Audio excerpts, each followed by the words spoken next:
rod, and all that. So before I start, make sure you guys subscribe, make sure you like, make sure you comment, and make sure you share.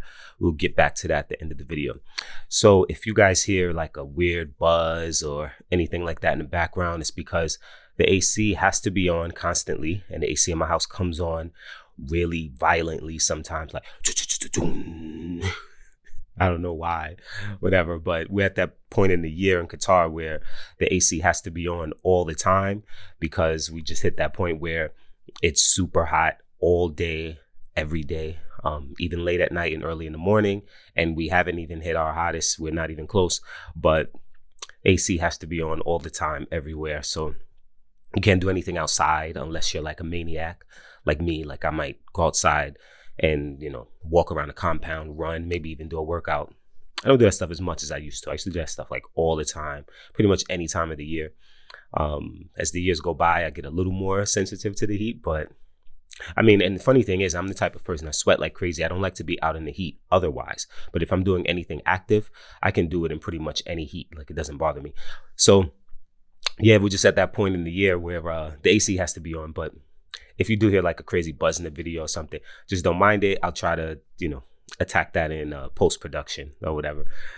Speaking of being outside, when was the last time you really hurt yourself, like really injured yourself? And I say speaking of being outside because that's how I recently injured myself. When I don't hurt myself for a long time, I think to myself, I wonder when's the next time I'm going to hurt myself.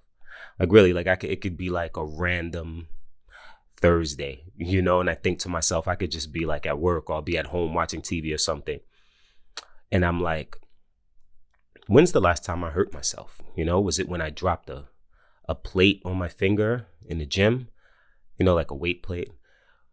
Like, when was it? What did I do? And it's been a long time. And that's not really hurting myself. It's been a long time since I really hurt myself. I couldn't remember. And when I say hurt myself, I mean something that you might have to go to the hospital for, or maybe you don't, but it's something that's like really sore. You might be bleeding, like, you know, more than a little blood. You might have a wound that's pretty deep, and you are very physically uncomfortable because of hurting yourself. You know, it's like a little past your pain tolerance. And, you know, so speaking of being outside, I was outside because I only recently really learned to ride a bike. Now, of course, that's weird because I'm in my 40s, but I knew how to ride. Well, I learned how to ride a bike very late. I never tried it until I was like 30 or something. And I did an adult bike riding class years ago. And I learned really, really quickly. But then I never bought a bike. So I just never did it since. So a few years ago, I was like, let me buy a bike. I bought a bike. I think it was during the pandemic, but I didn't use it. So maybe last year, was it like late last year, I think, I bought another bike and I went and just, you know, started riding. Decided that I really enjoyed it. So I'm going to say now is when I really, really learned to ride a bike. And I'll take it out every day and I'll ride.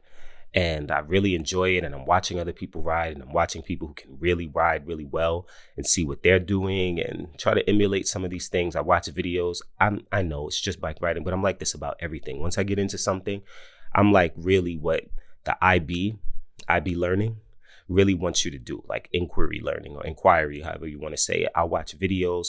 I'll watch people. I'll talk to people. I'll try things, all of this stuff. I'll measure myself every week. And I'm just like that about anything big and small. So I did that, and I've been, you know, riding my bike, just making rounds of my compound. My compound is quite big, so I'm riding around it. Sometimes I'll ride out of the compound, past the cars, to the petrol station and back. And so I was riding, and we have these speed bumps in my compound, and going over the speed bumps is very uncomfortable. And, you know, like it hurts like under where my butt is, you know, like where my butt is, and like my whole like is it like your undercarriage? Would you call it that? It's just like the whole under area right there. So I bought a bike cushion seat or whatever. It doesn't help that much though. So you know what I'm gonna do next? I'm gonna do an inquiry into bike cushions. So Going over the speed bump, I stand up, right? Because I've asked everybody what do they do and stuff, and I try different things. So I'll stand up and it's more comfortable, but I don't want to do that all the time. So there's a little bit of space between the edge of the speed bump. So if the speed bump is it's like yay, it's like yay wide, right? On either side is some space. So between the edge of the speed bump and the curb, or between the edge of the speed bump and a wall. Okay, this is outside, so it's not a wall like in your house. It's made of hard stuff, cement and stuff. Or where I crashed, which I'll get to in a minute. So I see people, they ride in that little bit of space. I mean, it's only as wide as maybe like 2 of your tires, if that.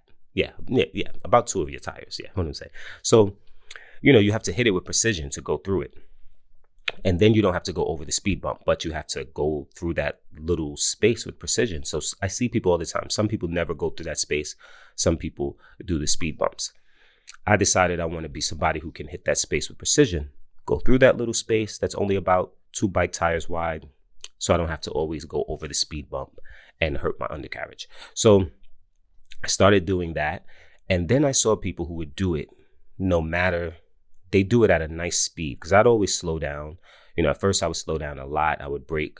And then I just learned to kind of just go through it slowly without braking. But I see some people, they go through it at pretty much the same speed they're biking.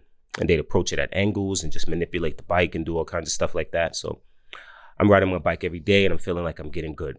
And I decide I'm going to do it like those people. I'm going to accelerate my rate of growth, and I'm just going to push myself. Do something that I'm not ready for. And I'm approaching one of those spaces, right? Those little narrow spaces in my bike. And I hit one and I hit it well. I'm like, okay, good. I hit another at speed and I hit it well. So I'm like, I got this. Just to make sure, I hit another. When I say I hit it, I mean I get through the space successfully from the right side and from the left side. So then there's the last space. So I'm like, okay, I mastered this. Just like a kid, I do something for the first day, I think I mastered it. And there's a space between the edge of the speed bump and a fence. It's like a wooden fence that's being built on the edge of a playground in my compound. And I go and I approach that little space at speed and I lose control. I lean my weight to one side too much, which is something that I saw in a video, to avoid.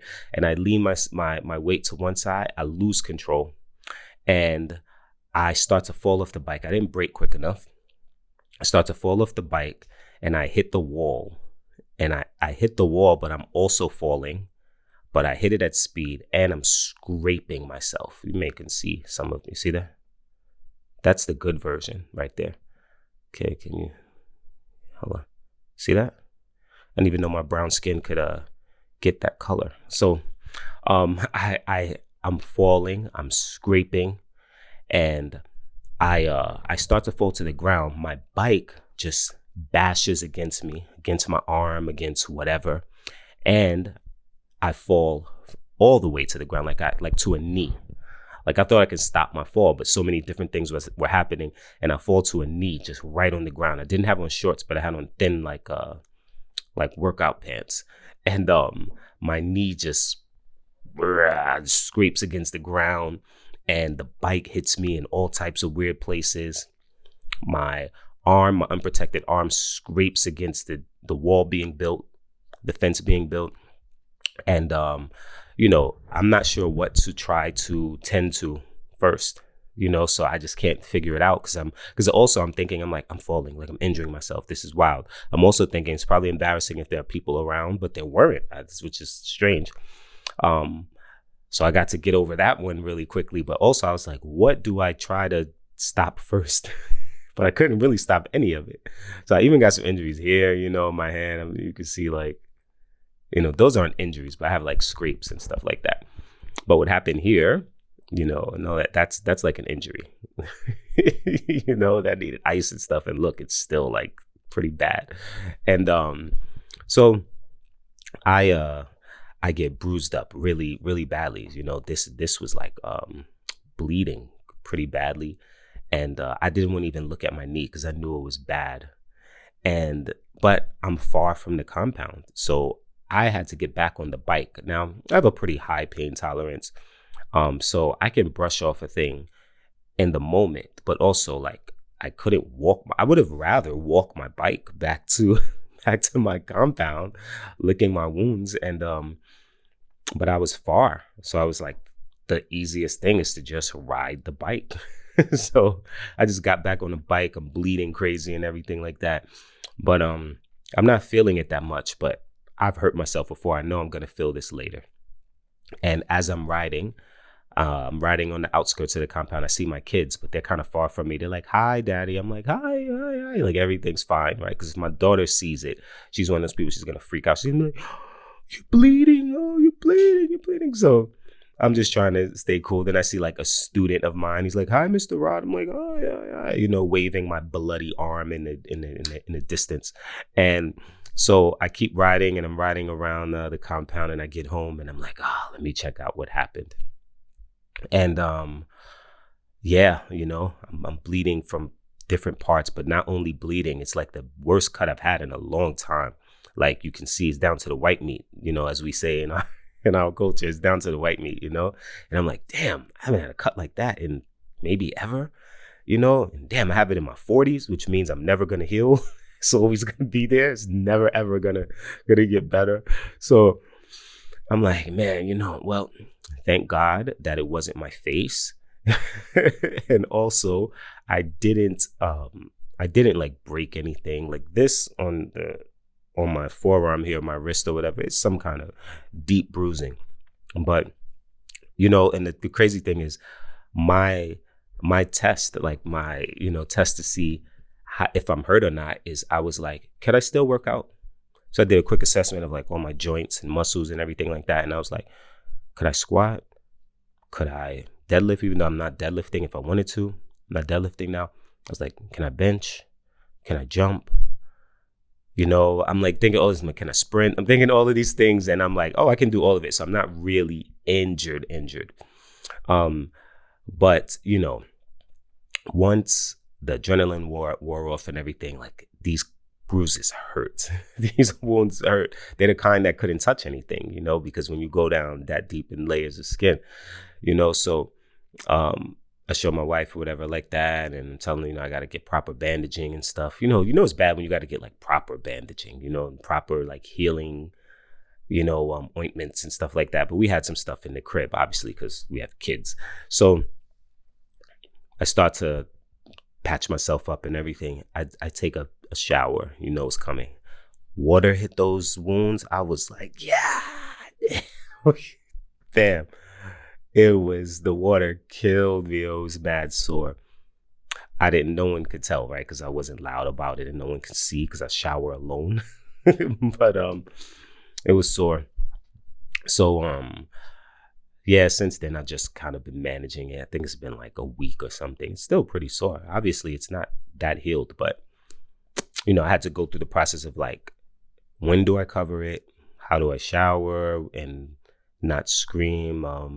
I don't want like my pants and stuff like that scraping up against these different cuts and stuff. And they're all on one side of my body, which sucks. But anyway, so I've been, just having that. It's just sore, So it's not an injury, but I did hurt myself, And I was a little bit proud because I was like, I got my first like major crash out of the way.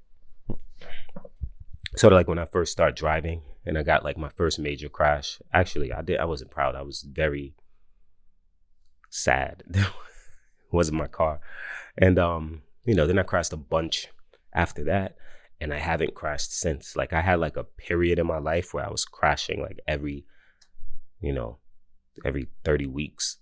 And then I didn't crash again. I just never have crashed again. So,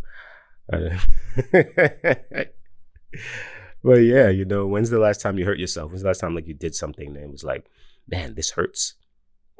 I didn't just bang myself. I didn't just give myself a paper cut or a cut, while I was cooking.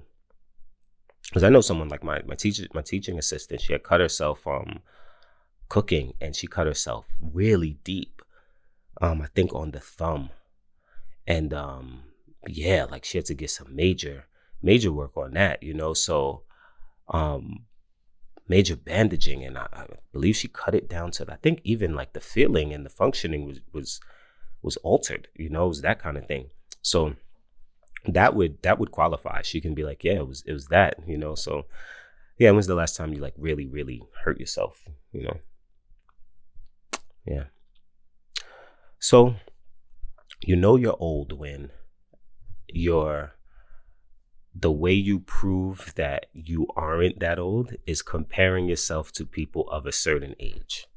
So it's like when you were younger and you were bragging or just like proving that you can do something, it would just be like, I can do it. Oh yeah, I can jump higher than you. I can lift more than you. Um, any of those things. I can run for longer than you and stuff like that. But then when you're older, it's like, yeah, well, not many people my age can. And a lot of times it's like not even you doing it well. It's just like doing it at all. It's like, well, not many people my age can just get up in the morning and run.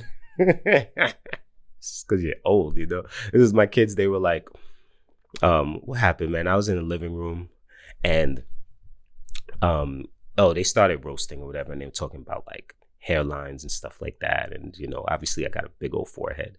And they were like, my son roasted something. He was like, I'm gonna make your hairline meet your hair or something just dumb. And then they were trying to roast my forehead and stuff like that. And I was like, look, think about all your friends' dads who are 45, 44 and older, and the amount of hair they have. First of all, where their hairlines are, and the amount of hair they have. And of course I had to throw in other stuff. And I was like, also their muscle tone and how much they go to the gym and how much they can lift and everything. And obviously I can lift a good amount for now. I'm doing it right. I'm like, now I'm feeling insecure. And I'm like, I'm strong.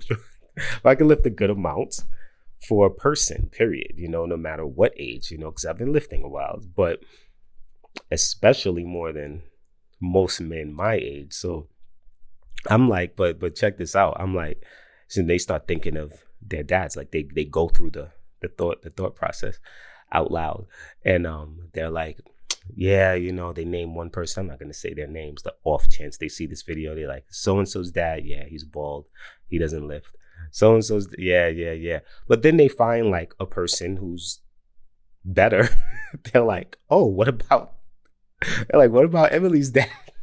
They're like, he has a full head of hair. He has a better hairline. And we know he's strong. He can lift. Because I always say, like, I see him in the gym or whatever. And, I like have a joke about in my head about him being like my gym crush or whatever like that. So he's mad cool. We cool, But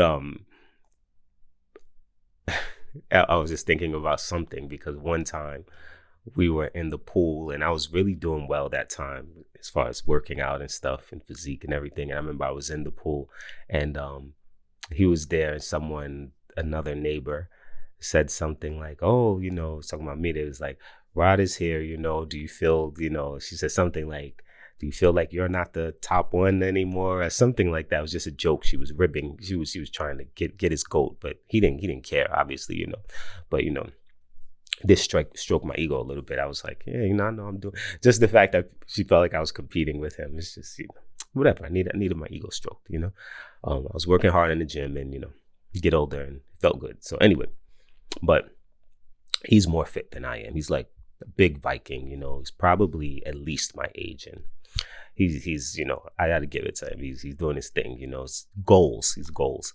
So the kids were like, yeah, he got you. And I'm like, smart aleck kids. And then they named somebody else. And there's like this guy in my compound. He's French African or whatever like that. He's jacked, bro. But he seems like he's an athlete, like an actual athlete, because he trains like twice a day. He does the whole weight stack. He does crazy weights, and he's cut up like an action figure. And the kids were like, Also, he's stronger than you. And I was like, who are you talking about? They were like, the guy who's now the strongest person in the compound. So I was like, dude, he's like 21. I was like, he doesn't count. This is when you're doing it old. I was like, it doesn't count. We're talking 44 and older. So this is how you know you're old, when you say stuff like this. When people say stuff like, be proud though, like when you're down on yourself and you're saying, oh, I got a little extra pounds and stuff like that, and you're like, be proud because there are not many men your age who look like that or who can do what you do and stuff like that. Some people, that's motivating for them, and it's the thing they need to hear, right? It never has been for me. I'm like, I'm not ready for that. I'm not ready to be like, so I'm not ready for the masters category. I'm not the masters category in that way, which is usually the old category. It's like I'm not ready to be compete in the 45 to 55 in everything. In some things, yeah, but just like, nah, I'm still got it overall, And then I look and see how gray I am, and I'm like, okay, maybe I need to accept the fact that I should be competing in the 45 to 55 category. Anyway, and let me just talk about traveling really quickly. I was thinking about traveling with kids, and I don't like it. I just don't like it. Let me just put that out there first. But I'm always going to be grateful for traveling. I didn't travel a lot when I was younger because I didn't have the means. So traveling, like, I was really excited just to travel out of New York City. And even, when I think of that, I was actually fortunate because when I started working in my 20s, I would work with kids. I was in the Bronx, and I would work with kids who their only traveling was like, it was out of the Bronx. It was within New York City, but out of the Bronx. And I didn't realize that. I know you hear the statistics and stuff, and I literally grew up in their neighborhoods. And in my 20s, I was still living in those neighborhoods, especially like my early and mid 20s when I was working these kinds of jobs. And I was working with kids in an after school program. And we were going on a trip. And they were like, they start saying, Mister, I've been on that train. I've ridden that train. And I'm like, why are they saying this? And so in New York, we have the extensive subway system that goes through all of the boroughs. And the kids would say stuff like, what's that train? They were like, the orange train. And I'm like, what are they talking about? And they're like, the blue one. And I realized they were talking about the different lines. Our subway lines are by letters and numbers, of like the C train and the 9 train and stuff like that. And they were saying how they traveled before by taking a train to a different borough, to Queens, to Brooklyn and stuff like that. That was the extent of a lot of their traveling. And it kind of blew my mind because to me, just taking the train to different boroughs was a given. And I did travel a bit. I had family in Long Island, so I would travel there. And I had happened to for a couple of trips and stuff, I went to the Hall of Fame in Massachusetts with this program that I was in. I had been, I'd been a couple of places. I'd been to Pennsylvania. I went to visit the Amish country and stuff like that. So I'd been a few places, but I didn't travel like extensively.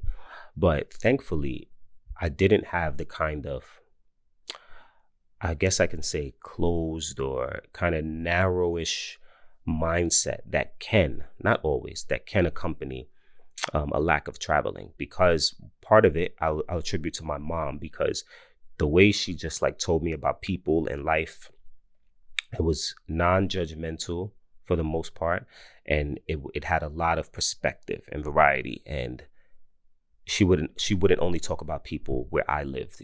She may talk about people. She said those people in that part of the world, that part of the country, and stuff like that. So even though I didn't travel, I had that perspective about how people, not only what they do, but what they think, what they might think, and what they might be like, and how they might relate to my people and stuff like that. So, definitely shout out to my mom because she kind of gave me that perspective and didn't even realize it. Maybe she didn't. Maybe she did. She probably did. And also, I read a lot, which I probably should also, well, not probably, I should attribute to my mom also, because she read to me from the womb, and I was reading and prepared for school very early, very literate, very early. And I read a lot, and reading took me around the world. I told you guys my bachelor's degree is in history, so I was very interested in history and things like that from early. So, I felt like my mind was pretty open, even though I hadn't been many places. Anyway, because of these things, I appreciate travel. But I need to appreciate traveling with my kids more because they are starting to not be kids. I mean, they're still very much kids, but they're getting older. They're 10 and the other one's going to be 8 soon. And I need to appreciate the fact that they're still young.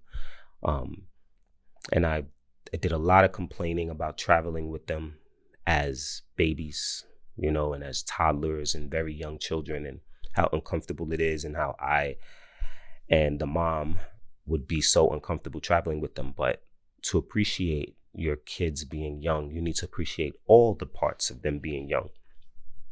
Because, when they're older, you'll wish even for the difficult parts. Now, I don't wish for the crying when they were super, super young, when they were babies, and colic and all of that stuff. But, I'll wish, when they're older, I'll wish for like traveling with them and they were 5 and 7 years old, but they like love traveling. They love every part of it. They love going on the way to the airport, checking into the hotel. I mean, they've traveled a lot. That's the thing. As little as I traveled when I was younger, they've been to a dozen countries, and they've been to some countries that a lot of people will not go to. They've been to Iceland, and they've been to India, and they've been to Vietnam and Lebanon. They've been to a lot of countries, and but they like every part of traveling. So like they'll be doing that their whole lives. But for me, being in that plane and having to not be able to relax, now I can because they're older and I can kind of just put headphones on them and they know how to do the whole thing. But the waiting in line and the checking in and all that stuff, the getting up in the middle of the night for the late flights and all of that, I don't like it. They love all of that. And, I always complain about it. I complain less now, but need to have that perspective. Appreciate all of the things that you do with your kids when they are young, because they're only going to be young once, and you're only going to be this young once. So don't be a complainy old dad like me, even if you still have a good head of hair and a little bit of muscles, Ride doing ride, y'all make sure y'all make sure y'all subscribe right now. Take a minute, subscribe. And make sure you comment and share. Y'all have a good one. Peace.